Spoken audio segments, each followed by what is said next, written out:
Hey guys, and welcome back to another episode of the Blaze podcast. Ed Kimberley and Stu Coles from Blaze TV as always. And our guest on this episode is former Blaze captain Sylvain Cloutier. Clout, this is so nice of you to do. Thank you so much for joining us. Oh, thanks for having me. It's a pleasure. I had to pretty much slide into your DMs after I was on the Nottingham podcast the other week. Given my Blaze top line, you featured on that obviously, and I didn't miss the opening to get you on the show. So thanks for coming. Yeah, no, thanks. I was listening to it, and again, thanks for the kind words. And playing for the Blaze, I know we'll get into it, but it was an awesome time in my career, that's for sure. You had an incredible career, and I mean, through this, we're gonna kind of sail through from right at the beginning, and I kind of want to talk about Guelph a little bit, because they were an expansion team in the Ontario League that year. They'd been, I think, Hamilton and the old Toronto Marlboros before that, and they came out as the Guelph Storm, and that doesn't happen very often. I mean, I know there's a couple of teams expansioning in the NHL right now. They're talking about Seattle, Vegas, aren't that old, but yeah, the Ontario League's a little bit more established, right? So that must have been pretty crazy going into a team that didn't really have all that much history. No, it was. I mean, obviously it was exciting. It was a new team, but growing up in Sault Ste. Marie, I was hoping to get drafted by the Sault Ste. Marie Greyhounds. I was ranked, I think, in the top 10 that year for the OHL draft, and Todd Bertuzzi was down the road from me in Sudbury, so we used to play minor hockey against each other, and he was ranked in the top 10 too. And you know what? Now you look back for Guelph to get two players that were ranked in the top 10 at the time coming to the OHL was a big deal for them, right? And it helps to build a program a bit faster. That season was tough. I mean, we won 4 games all year. They ended up trading a lot of the veterans away, get a lot of draft picks to rebuild their program. And it gave us, it was a learning curve. It was a frustrating season losing. It's always tough losing, but it gave me a lot of ice time and got me noticed. And I think I ended up with 35 goals as a rookie. I think it's the record in Guelph. And it brought my draft ranking pretty high for the NHL. I think I was ranked in the top 24 until the Europeans were allowed to come in the NHL draft. That year, Guelph gave me a chance to get a lot of ice time. I was lucky to go to that club. Maybe if I went to another team, I probably wouldn't have got as much ice time because as a rookie, you got to pay your dues in the OHL. And no, I was thankful that I got drafted by Guelph. Because we were talking a little bit before we hit record, and that was a really big character building rookie year for you because you came out of a French speaking background to an English high school. Yeah, I mean, that was one of the things when we did the pre-draft interviews. Sitting down with Mike Kelly and I think Jim Rooney was in the meeting and Ron Ivany at the time. And we didn't have a French high school in Guelph. And growing up with a French family, my parents being French, speaking French at home, my brother Dan. And it was tough. I said I wasn't too keen on going to Guelph because of the high school situation. But obviously, if you did draft me, I would have reported. The team that would draft me, but it was a concern of mine, a concern for my family at the time. But you know what? It's helped me learn how to speak English, write in English, and now I can use both languages. It helps me in my recruiting. It helped me when I was a coach in Hull or Corpus Christi, and now in a junior level, I can speak French to some of the Quebec kids. So it's a big advantage that way. Now that I look back, what an honor to wear that jersey for 2 years and captain that team. And some of the teammates I have with Jeff O'Neill, Todd Ruman, and there's Jeff Williams, Jimmy Wright. There's a lot of guys I got a chance to play in the NHL. So no, it was a lot of fun. And then you got taken in the NHL draft as well. And was it your draft year that you captained the Storm as well, or was that the year after? I got drafted after my rookie season in Guelph. Oh, okay. After my first year. Wow. And scoring 35 goals as a rookie in the OHL was a big accomplishment at the time. I think I lost, not sure, but I know I lost rookie of the year that year to Chris Pronger. Oh, okay. Well, I think I might have finished second or third in the voting, so it's still an honor to, you lose to Chris Pronger and now you look back. But and then my second year in Guelph, I ended up having a knee injury. I hurt my MCL. Ended up helping, I think it was Jeff O'Neill in a 5-on-5 scrum. And I fell the wrong way. That year, I was supposed to go to Team Canada's training camp before Christmas and ended up missing out on that. And then I finished my season that year. I think I played 40-some games with 27 goals. And then the third year was a great season. Me and Jeff Laniello and Mike Prokopek made a line, and we really connected, and everything went the right way. Sometimes it happens. It's like you hit it off certain guys on the ice, and that season was a big year.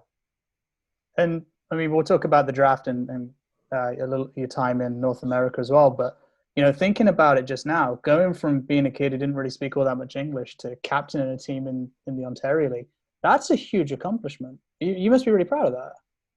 Yeah, I was really proud. I mean, anytime you're captain, even when I played midget in Sault Ste. Marie, I was one of the captains, and I didn't speak a lot of English. But you don't have to say a lot as a leader. You gotta lead by example.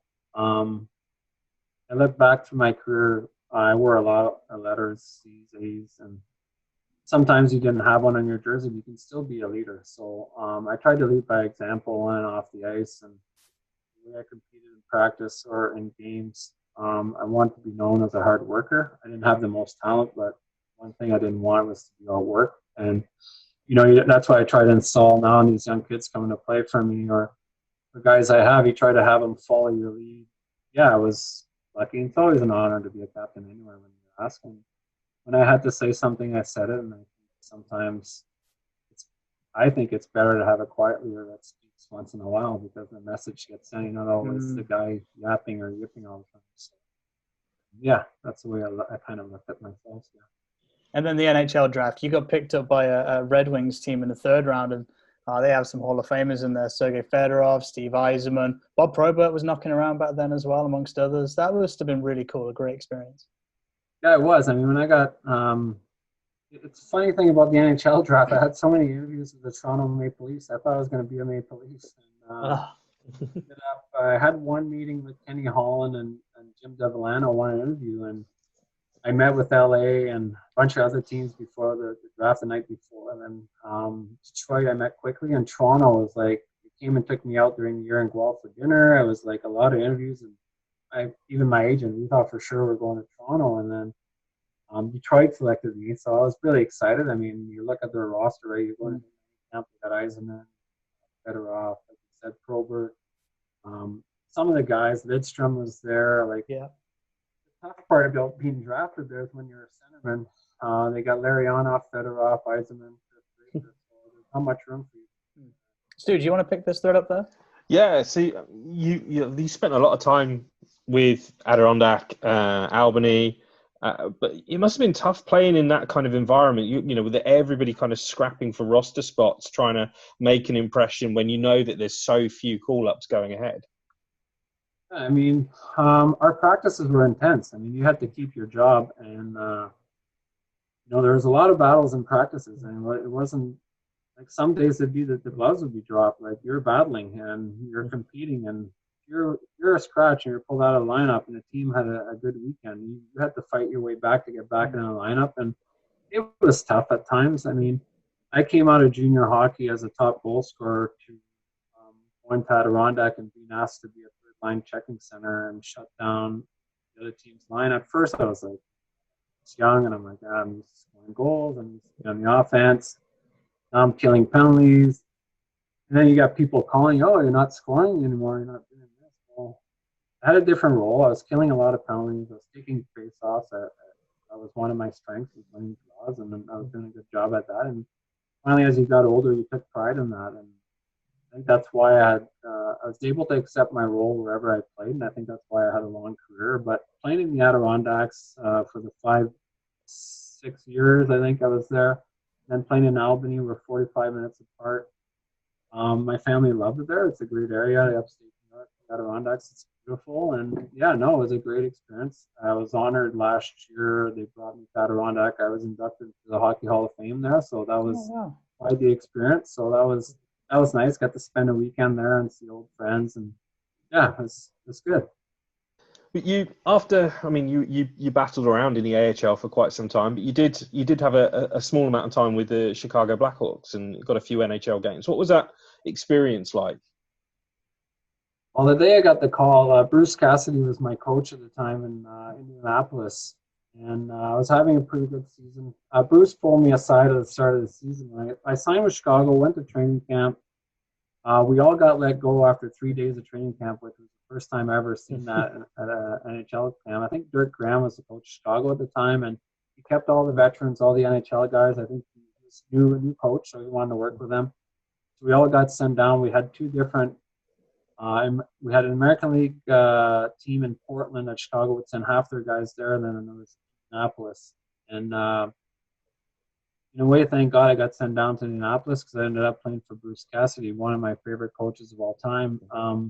Bruce pulled me aside when I got to Indy during training camp, and he said, "Sly," I did some research on you and looked you up. He's like, "I know you can score goals, and I want you to get back to that." He goes, "You don't lose that." So that year, he gave me a lot of confidence. He gave me a lot of ice time. I got to play with Brian Noonan and Chris Ripperger and Dave Heimovitz at the time, and I ended up scoring 21 goals that year, and that's when I got called up. And he's the one that called me. I think it was at 9 o'clock at night. I had 45 minutes to get to the airport that night to flight to Chicago. I had to play the next day, and called me. He's like, "Are you ready for this?" I said, "What are you talking about?" He's like, "Oh, you're going up to Chicago. He goes, pack your bag and Stucky, your equipment manager, is going to meet you at the airport, give you your equipment and your sticks, and good luck and keep in touch." So I ended up leaving. Katie was, my wife was pregnant at the time with Emily, so I left her back in Indy, flew over, and I think I spent 2.5 months in Chicago, played 7 games. I was scratched once in a while, but yeah, it was awesome. I mean, Doug Gilmore, Chris Chelios, Zamnoff, Tony Amonte. Colbert was my roommate on the road.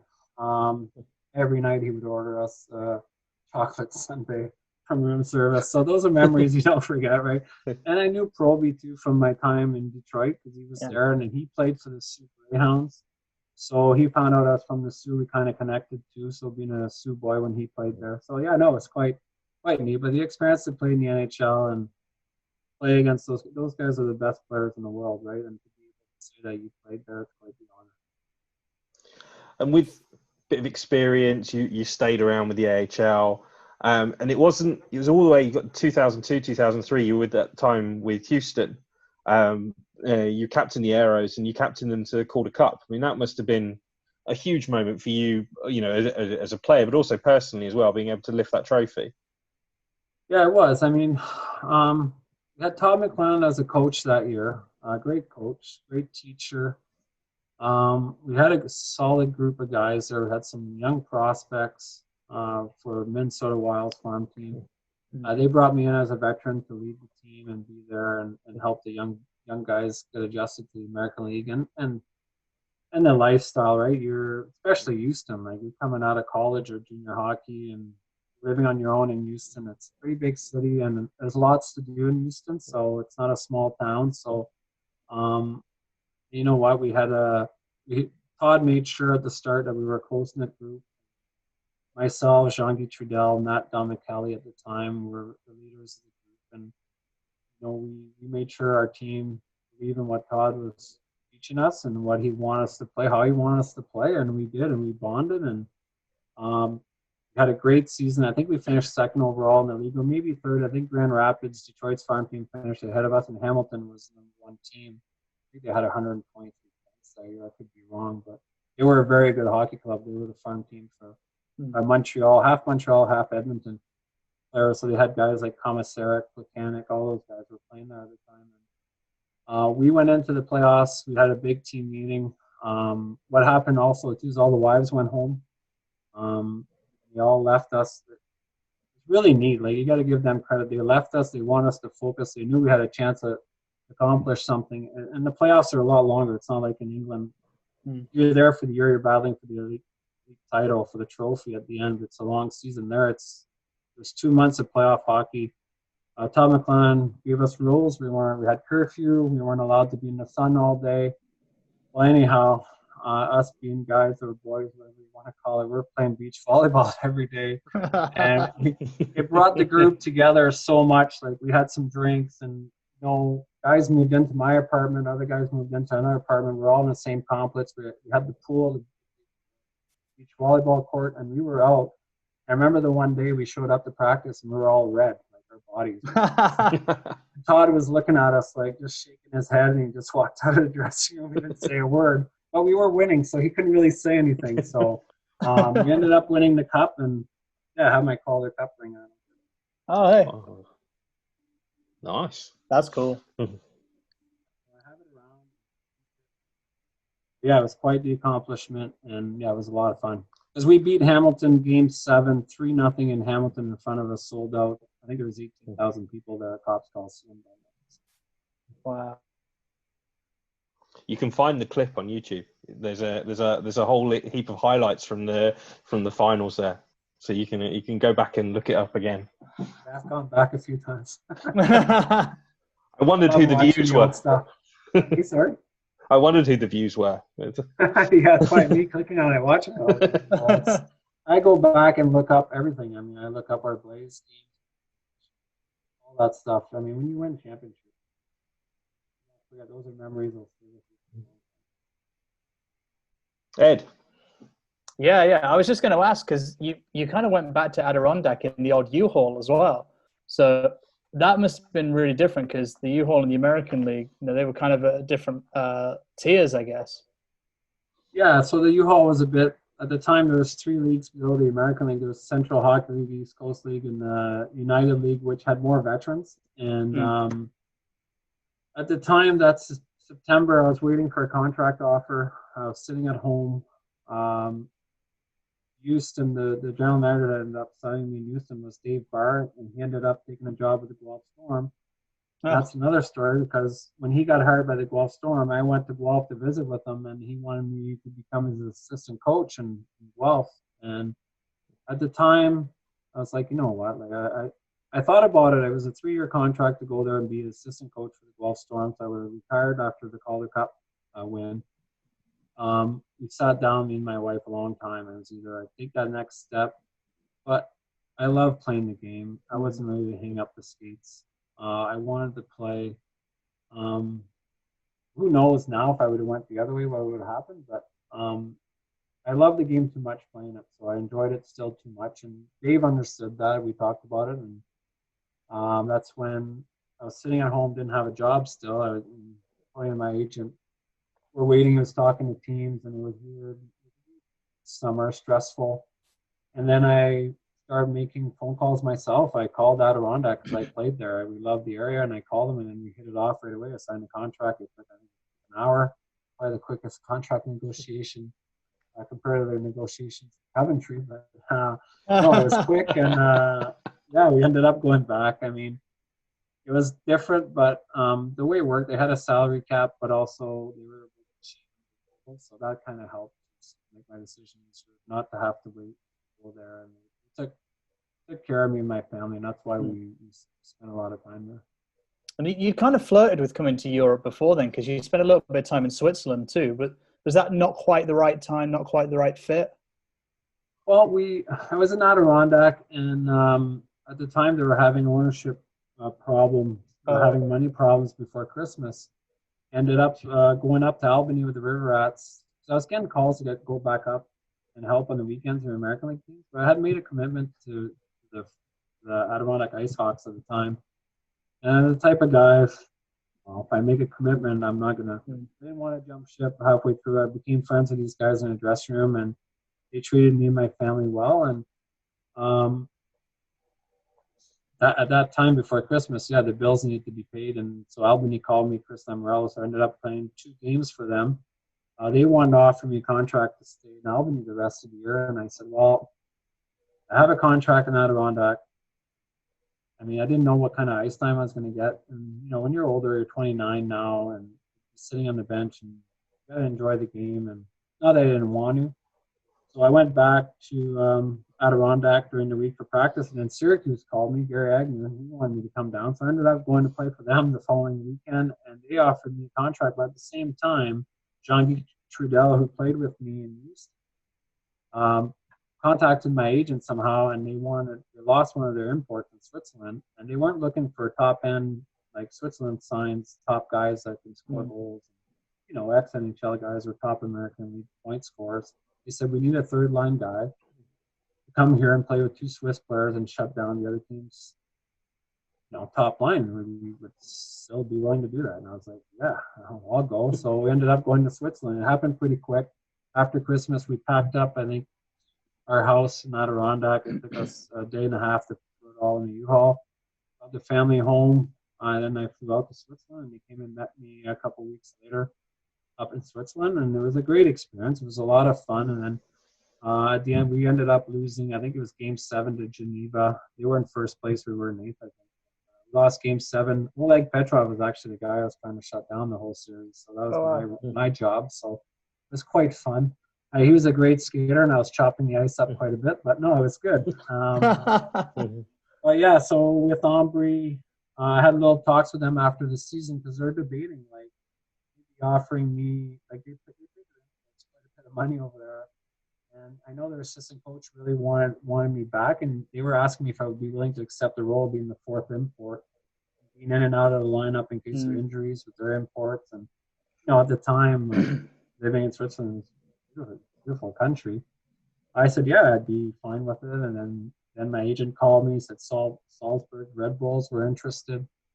And at the end of the day, we had to make a decision with the Red Bulls because they want us to go there, but as a family, we're a close family, so we weren't sure how we're going to do with the language, what's going to happen. But we just go back to Adirondack. We have a good job. We love the area. So we ended up going back to the Adirondacks to play for the Frostbite. They had new ownership with Barry Melrose and Steve Levy that works for ESPN on the anchors there.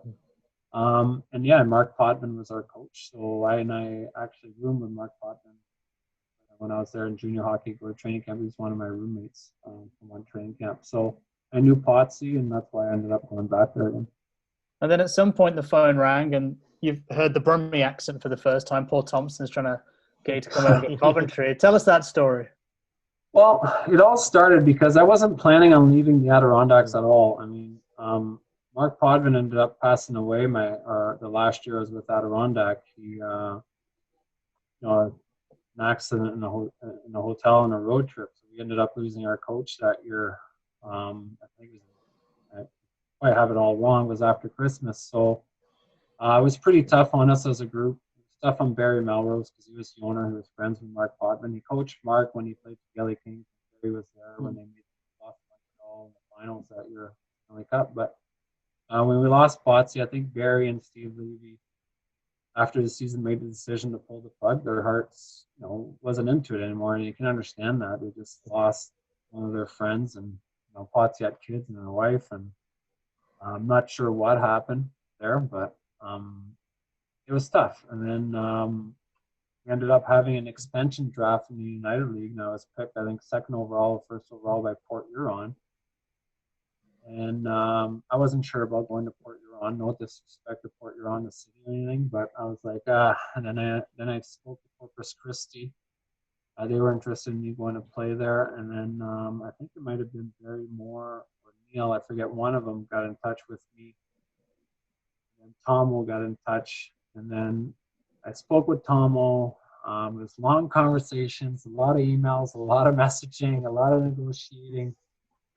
And then we didn't really come to terms, so Port Huron convinced me to go to Port Huron. They paid for us to go to Port Huron. We stayed there for a week. We visited the house they wanted us to live in, the schools the kids go to.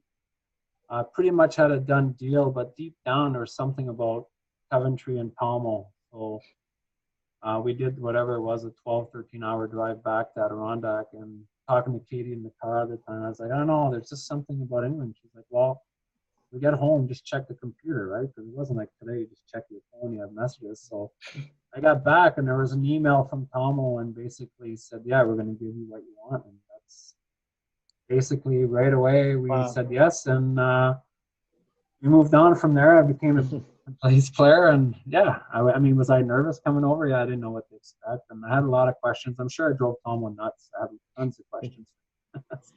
No, it was fun. I mean, and talking with Andy too about stuff, and yeah, it was quite neat. That's really interesting, actually, because you went to Switzerland. You were looking to keep playing, and you said it yourself pretty much. You only played for so long, and that language barrier, speaking German, Austrian, and Swiss French, might have been a little bit too much for the rest of the family. And then you've got the Elite League, which is growing at that point. it started to try and shape its identity, and that must have been a big selling point. Yeah, it was. I mean, everyone's like, "Oh, you would have made more money in Austria and blah blah blah," and instead of going to Adirondack. But you know what? It's not all about the money, and it's about quality of life and your family being happy when you have a family. And yeah, you don't play hockey forever, and I never got the chance to make millions, and I had to work hard for, putting a roof on my kid's head, and all the hard work, summer jobs and stuff. And you know what? When Coventry was perfect. It was, we're going to an English-speaking country. Katie's parents, their parents were from Newcastle in Scotland, so it was really good. So I worked out. We ended up getting our ancestry visa and stuff, so it was nice to be able to live there. And it just made more sense. The kids were happy. They were young. We went to school in Coventry. I mean, I remember taking a picture on the ice. I think almost the whole school came. It was a lot of fun, and like I said, we had fun. We won. Everyone got along, and those, it gives me goosebumps still to this day. So. Yeah, they'd really hit a wave of success. 04-05 was the Grand Slam year where they won everything. The year after, they didn't do too bad, to be honest, all things considered. They went to a Challenge Cup final. They ran the league fairly well. And then in 06-07, they had Adam Calder back full-time. Dan Carlson came back from Germany. Curtis Huppy was part of that team. Your old friend from juniors, Ruben and Durr. That roster was stacked. Tell us about some of the characters in that room and what you remember about them. Well, first we came back. They picked us up at the airport my first year with a coach or a bus, and we all flew in around the same time. And I remember we all fell asleep, obviously, on the way back to Coventry from Manchester. But we ended up having a barbecue. I think it might have been that night or the next night, and you're used to going to AHL camps and pretty serious. I'm not saying it wasn't serious, but we had beers there. We're having fun, so you can tell right from day one that and obviously having a few drinks together opens things up, loosens everyone up, and you get to know each other. And right from that day one I was there, I knew that that's something special, because there's not one guy that didn't come out after the barbecue. We all went downtown Coventry to a bar there, and we had a blast. And obviously, Ashley was our captain. Sat beside me. He's quite the character. He was fun to play with. He was a good line mate. One of my favorites, maybe the most underrated guy, was Reed Simonton. To this day, I still think he's one of the best defensemen I played with. The guy could hit, make a pass. I was always involved. One of the nicest people you'll meet off the ice. Neil, Morsey, Ruben, who I roomed with for 3 years. We billeted with the same family in Guelph, so I knew Ruben really well. Danny Stewart, I shouldn't say that. I could have probably choked a few times when I played against him in the United League when he played for Danbury. So when Tomo told me he's signing Stewie, I was pretty excited I didn't have to play against him anymore. Those are the characters. We had Tom Watkins too. I mean, all those guys were a big part of us winning championships. Because everyone, even Joe Henry, played with us. We didn't have the depth that probably the teams have now. I mean, a lot of minutes, and Russ Cowley came back, I think, the second year, and yeah, like my first year, I think I played with Morsey and Ashley, and then once in a while, Tom would throw me to see, and we always connected well together as a group. And those 2 seasons, I was in and out playing center or wing with those guys to try to get things going. And we had a really good group, like Sammy Nasruddin, obviously Koenig. He won us some big games when we were going on, and you need that as a team. Goalie to be on for you to win games. You can't be perfect every weekend. A league title, if you're perfect every weekend, that'd be pretty good. No one is, right? So. Trevor was an amazing goalie at that level at that time too, and the year before he'd had some success with Newcastle, who were really not tipped to win anything. He was elite in the elite league at that point. Yeah, he was a top goalie, and like I said, I played with a lot of good goalies through my career, but Trevor can steal you that game or make that big save. And I think it might have been the second year. I forget if he ended up getting sick or something happened at one point. We weren't sure if we were going to have him for the final 4 of the playoffs, and then he came back and played. And I think we beat Newcastle in the semifinals. Ended up losing to Sheffield in the finals, but he was a leader in our room. He was a key to for us having success. I mean, you look at that group. There's a lot of guys, and you lose one of those pieces we had in that dressing room, and it could have been a different story. Everyone had a big part in us winning those championships. We talked about like the attributes of a captain. You wore an A in your first year in Coventry. You were the captain the second year. Why do you think that you wear a letter so much wherever you seem to go? Well, obviously it's an honor and a really nice compliment. I don't know. I come to work. I'm an honest person. I come and do my job, and you know, like I said earlier, I think in the interview, I don't like to be outworked. And my dad put that into us growing up. Go to work, you go to work. There's no excuses for no one not to compete for 60 minutes. And it's 60 minutes of your day. You have all day to prepare yourself for all week, and you can. There's no reason to give any excuses. To me, I don't accept excuses. I tell my teams that I coach, like, I can accept losing to a better team, but you don't get outworked. We never get outworked, and I try to install that now with the young kids I have. But yeah, I don't know. I always had A's and C's and letters, like you said, and yeah, it's been an honor to the people have noticed that I had that skill, and yeah, I try to install that in my kids too. They played, you know, they never played hockey. We lived in England for a long time, and they were soccer players. So, and for some reason, they always were the captains. So that's quite nice, a nice compliment. It's funny, actually, because Ruman's kid, Malachi, is doing pretty well in basketball as well. He's just got a scholarship NCAA, so. Yeah, I know, it's amazing. I mean, you know, you follow. I mean, me and Rooms haven't talked a lot, but we, on Twitter, we'll message each other once in a while, and Kitty keeps in touch with his wife. And for Malachi, I mean, he was a really good soccer player, and all of a sudden he became a basketball star, and now he's going to go to the U.S. He got a scholarship, and you know, we'll probably be watching him on TV or the NCAA college games. So it's quite neat to see that, you know, he was there for 2 years. We saw him grow up, and he hung out with my daughters, and it's quite neat, right? It's like family, and yeah, you wish them the best for sure. Stu? Yeah, your time with the Blaze came to an end with quite success. You know, you met that final season. You managed to lift the league trophy. How does it feel different winning the league in comparison to like winning the playoffs? I mean, obviously it's different in the UK with the league structure versus the playoffs. But do you still have the similar feelings of accomplishment? Yeah, I think winning the league. I mean, I've never won the playoffs in the UK. That's one thing. We struck out twice when I was with the Blaze, and obviously with Hull, I made it once. They finally struck out there. But winning the league title, I mean, it's a war all year. It is like the playoffs, and you have to be consistent, and you hope everything falls right for you, right? Staying healthy and stuff, and you get the bounces. But yeah, no, winning the 2 titles was like winning the Calder Cup. I mean, it's a championship. It's a big championship. The Challenge Cup, yeah, it was a trophy too, so another championship. The British Knockout Cup at the time, you know, it's another champion. Those are you're winning something. It's a championship. It's quite the accomplishment, and winning the league back to back. Like, yeah, you know, I forget, is it Sheffield that won back to back? I think I was cheering against them. I didn't want to see anyone else win back to back. I wanted us to be the only team at the time, and it is hard to do, and you have to have luck as a recruiter, obviously, and also get those bounces and those breaks.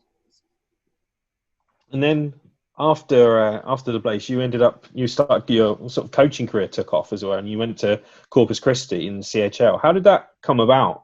And was it sort of a difficult decision, or?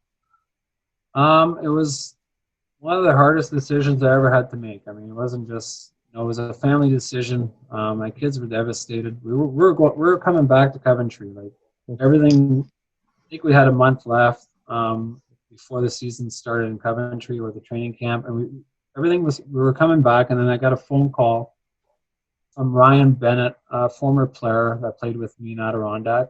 Ryan Bennett was my stick boy when I played for the Adirondack Red Wings, and he ended up being a teammate of mine.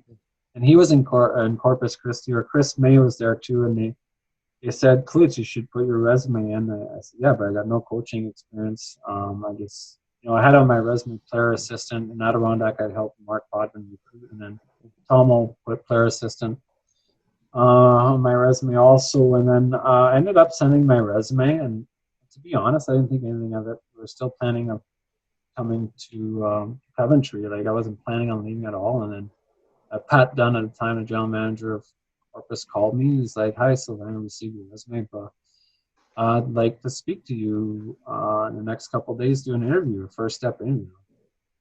Oh, okay, that sounds good. I say, okay. And then I wasn't really thinking anything of it. And then Barry Melrose found out.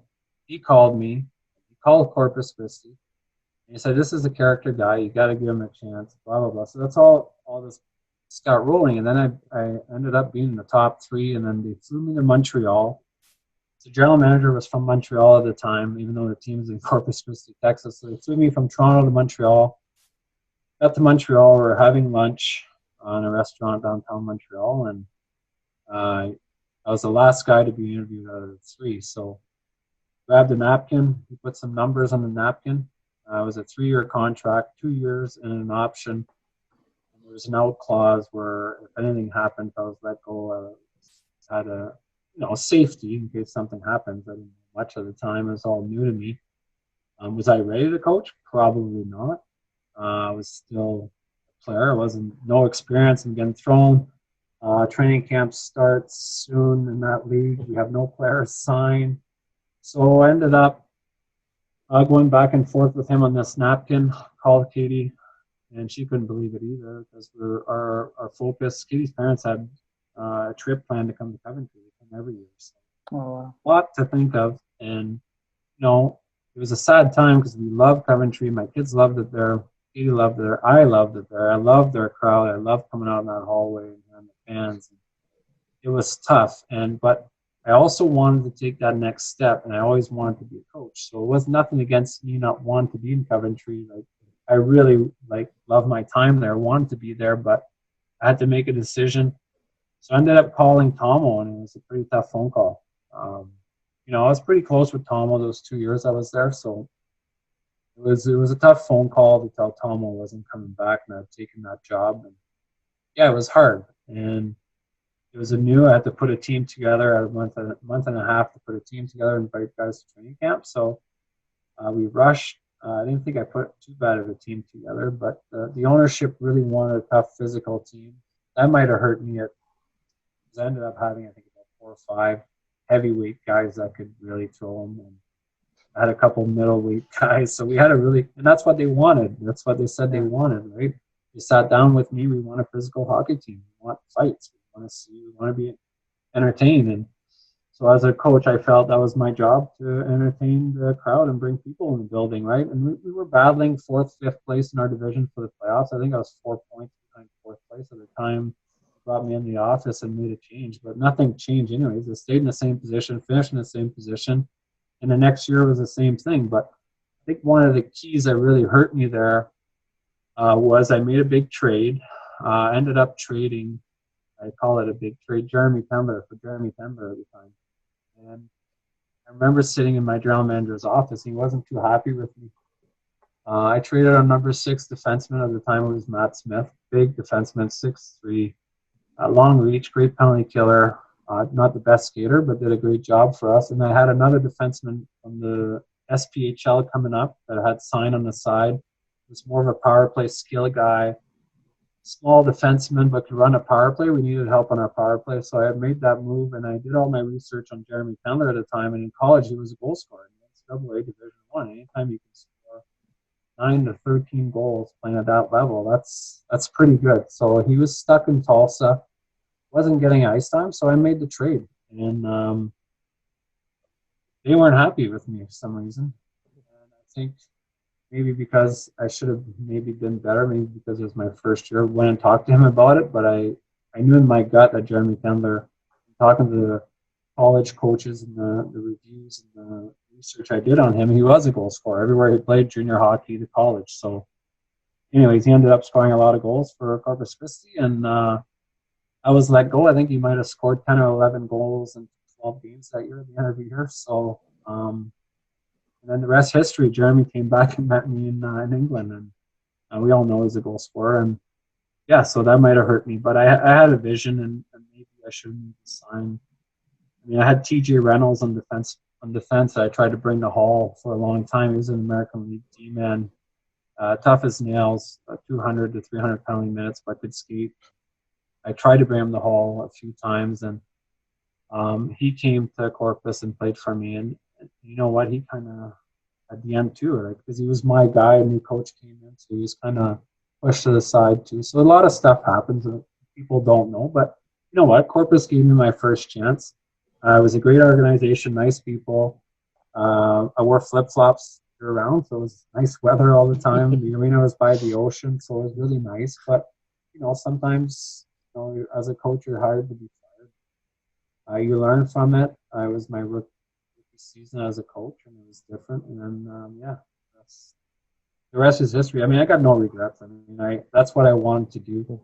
Deep down, I played maybe for the Blaze another 3 years, probably, and been there, and who knows what would have happened. But yeah, I took that route. I wanted to be a coach. Enjoyed teaching. Yeah. But you'd end up back in Coventry, albeit you were, as you've mentioned, you were there as the opposition now, and you know, you had 5 years in Hull, and you know, in elite league standards, Hull, you know, small team, small budget, small rink, but you achieved, you know, like you say, you got to the Final Four. You know, were you pretty proud of what you managed to accomplish there in your time?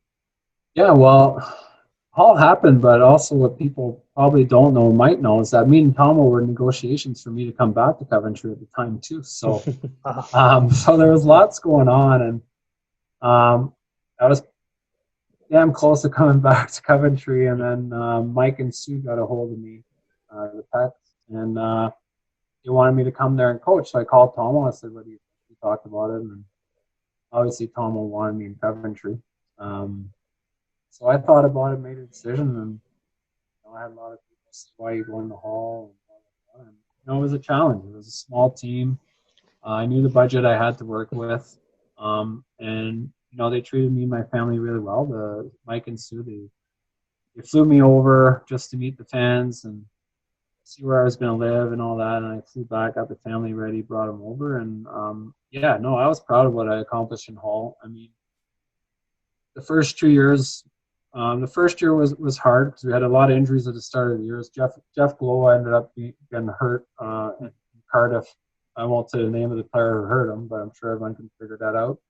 And it was tough to lose Glowa, and we didn't have a lot of depth. And then we ended up, I think we might have lost a defenseman also. And then we were playing Sheffield, Nottingham, Challenge Cups, Cardiff, and then I think we started like 0-9 or something. So that was pretty tough on us. But we found a way, and we started playing the Edinburghs and teams that were supposed to get our level, similar budgets.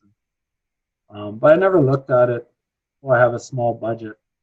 I can't compete with those teams. You just got to do your homework, and hopefully you get lucky. And like there was guys I would speak to, and then all of a sudden they'd tell me, "Well, you know what? I've been speaking with Sheffield, or I've been speaking with Coventry," and I'd be like, "Oh, okay. Well, this is going to hurt because I know they're going to get more money."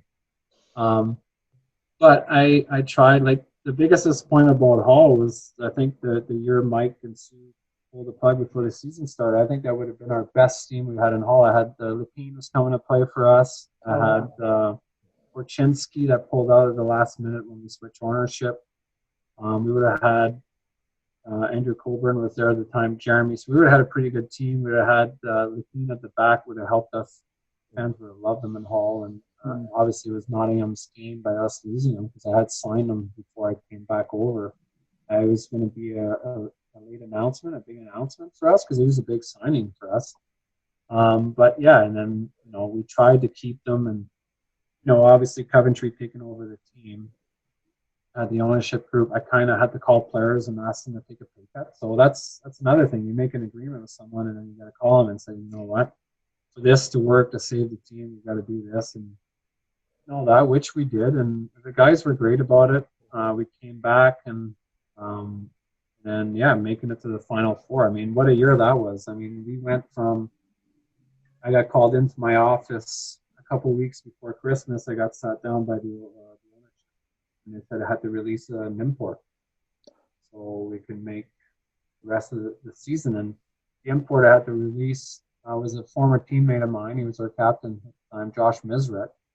I wasn't the flashiest player, but he was a great leader in the room.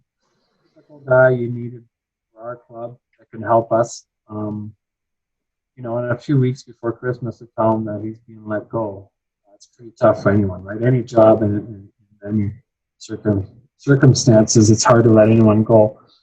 So, yeah, so Miz was let go. We played an import short the rest of the year, and we had, I guess, the biggest upset in British ice hockey by knocking off Sheffield in that playoff round. I know Simsy, I think, there's a lot of stuff Simsy was saying. I think I was hearing stuff from different people that Simsy was talking to. I think they thought that they were going to walk through us. So we had motivation. Also, we had motivation of being one import short, and we did it. And, you know, everyone bought in. I put on a plan we worked on it all week and got ready for Sheffield that weekend, and to leave Hall Arena 2-2 and to go to Sheffield, and Derek Campbell had the game of his life. I mean, he had a hat trick that night, and he was fired up. And the rest was history. I mean, our fans were – it was an unbelievable feeling. The atmosphere, the fans came in our dressing room. Like, it was pretty crazy. You know, because really nothing had to happen with the Stingrays like that. So it was fun. I mean, we threw our gloves. It's like we won a championship. And maybe we celebrated too early because the following weekend Nottingham gets spanking at the Final Four. But you know what? We made it there. We were excited. And you mentioned about the players you recruited. Obviously, you managed to bring Jeremy Tendler over to the Elite League, and again, you know, he scored goals on goals for Hull. I mean, you know, what a crucial signing he was. Yeah, I mean, I knew Ten's the type of player you just gotta let him play. He's not the type of guy you have a forecheck or you have a certain system. Tendler is you just let him play. He's a skilled guy. He needs to play a lot. Like I gave him so much ice time. I mean, the more ice time I could give that, I knew we had a chance he was going to score a goal, right? I mean, there's no point in installing different things. He was a great penalty killer for us. I remember, like, a lot of times Tom would say, "Oh, that stupid reach of his on a breakaway and score." And you know, Jeremy was one of my favorite teammates. He's a close friend of mine. A great player. It was awesome to have him all those years in Hull. And I know he didn't score as much in Coventry, but it was different coaches, different things, and you know, there was good players there in Coventry. I mean, when you go play for a bigger club, you can have 9 really good imports instead of having 3 or 2 stars right on your team. I mean, we had some good players. Andrew Coburn, it's too bad he only stayed 1 year. He was a very good player. Doucette was a good find.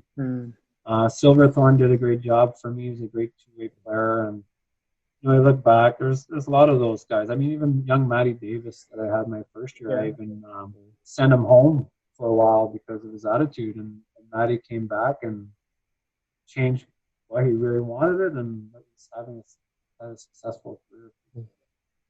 You spoke about sort of having to make difficult decisions as a coach. Does that make it harder when you're a player coach and you're having to be in the room with the guys and then have to make those awkward decisions in the week?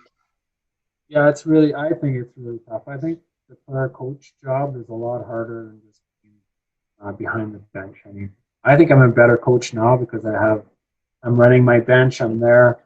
I don't have to worry again. As a player coach, you got to prepare yourself too as a player. So it's a lot of work.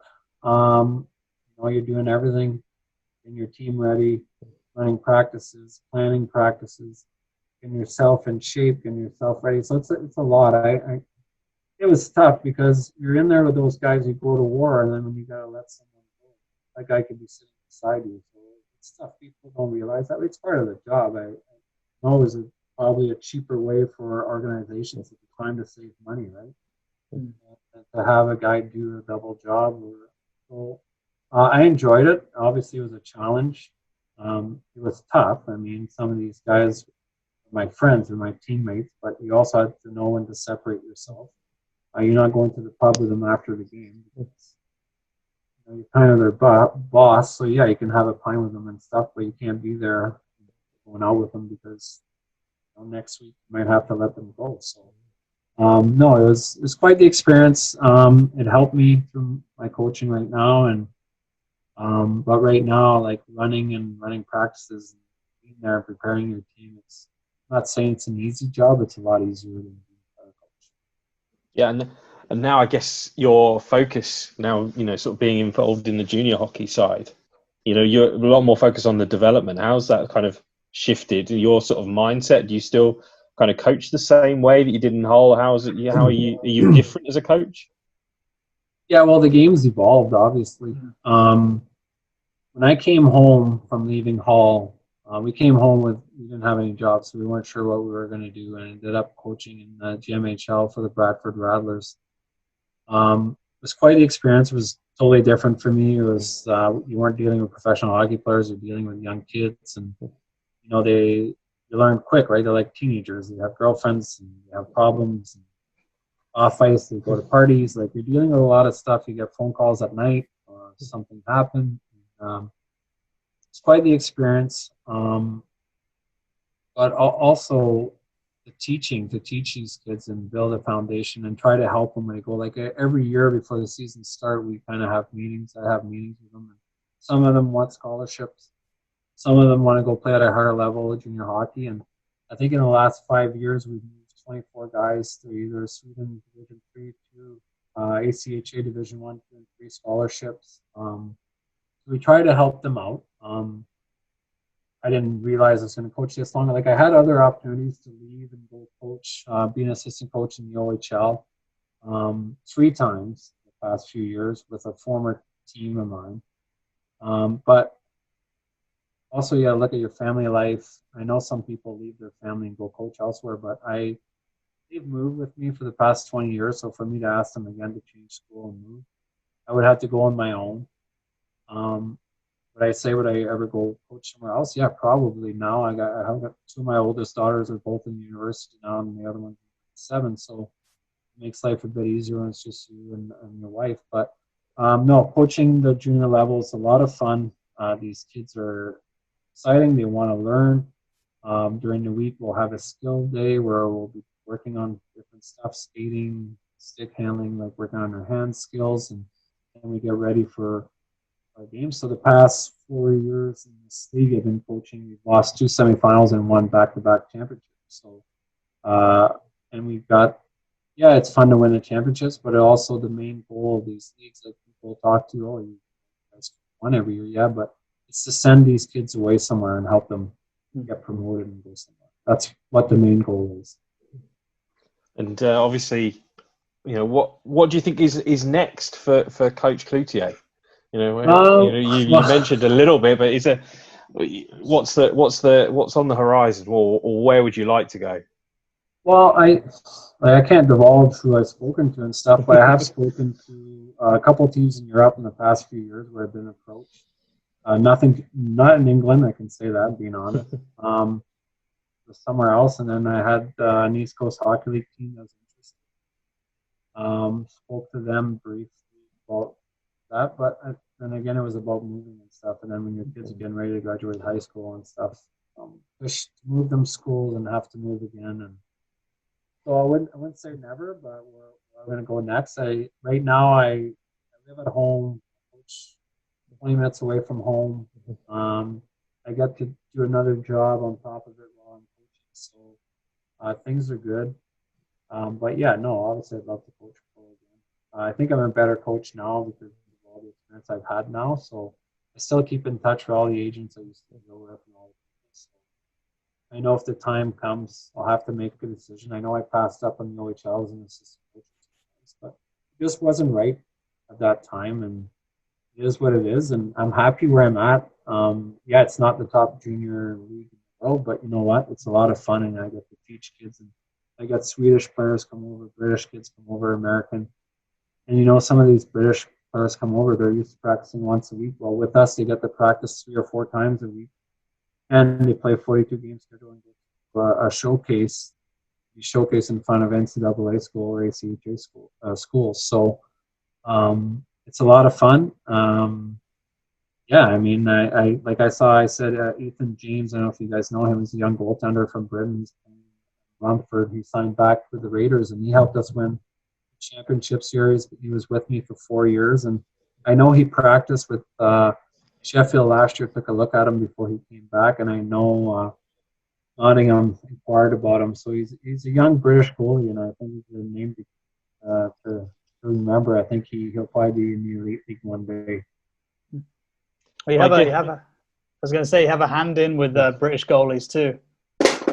Yeah, I do. I mean, well, Bouncy helped me. He told me about Ethan way back when I first came home. Bouncy messaged me. He's like, you got to look at this kid, Ethan James. And at the time, I was with the Bradford Rattlers, and I had a young goalie there that Elmar Troutman was his name. And he played for Germany at the World Juniors. So he played against Team Canada and them. So he was a really good goalie. So at that time, there was really no point another goalie. Bring him there and have him sit on the bench. So the following year, we got back in touch, and Ethan. He played for me for 4 years. I think he's got the best goals against average in our league percentage. He's not a very big goalie, but it's a bit like a Murphy. He's really quick, and hopefully someone will give him a chance and take a look at him. Hopefully someone will go scout him this year. And that, I guess it's not the EPL anymore, but at that level, and I don't think he's too far off.